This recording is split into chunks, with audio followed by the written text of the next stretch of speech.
Иң мөһиме квалификацияле кадрларны саклап калырга кирәк. Бу җәһәттән безнең 2009 елгы шактый зур тәҗрибәбез дә бар. Һәр шәһәрдә, һәр районда һәм һәр предприятиедә ситуациянең асылына төшәргә, кешеләр белән сөйләшергә кирәк дип мөрәҗәгать итте Рөстәм Миңнеханов утырышта катнашучыларга. Ул билгеләп үткәнчә, әлеге ситуациядә кайбер Татарстан предприятиеләре конкуренциягә чыдамлырак була башлаганнар. Привлечение инвестиций – одна из серьезных, антикризисных мер.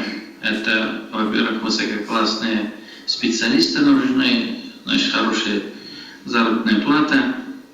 Поэтому говорить все время, давай мы это остановим, это сократим, в экономику денег давать не будем, будем держать инфляцию. Это совершенно непонятные подходы.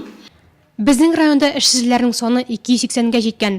Тагын 6 оешма хезмәт һәм мәшгульлек үзәгенә хезмәткәрләрен кыскарту хакында белешмә тапшырган. Шул ук вакытта районда 7 меңнән алып 30 мең сумга кадәр хезмәт хакы тәкъдим ителгән 85 хезмәт урыны бар. По сравнению с прошлым годом уровень безработицы снизился. Узган ел белән чагыштырганда эшсезлек саны кими.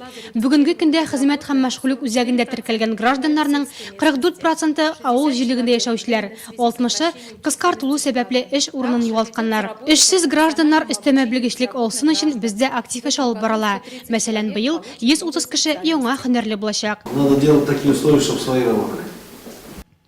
Район һәм шәһәр башлыгы Рауль Кузюров кризиска каршы чараларның тагын да оперативрак булырга тиешлеген ассызыклады. Бүгенге көнгә кабул ителгән федераль һәм республика программалары, барлык бюджет йөкләмәләре үз көчендә калачак.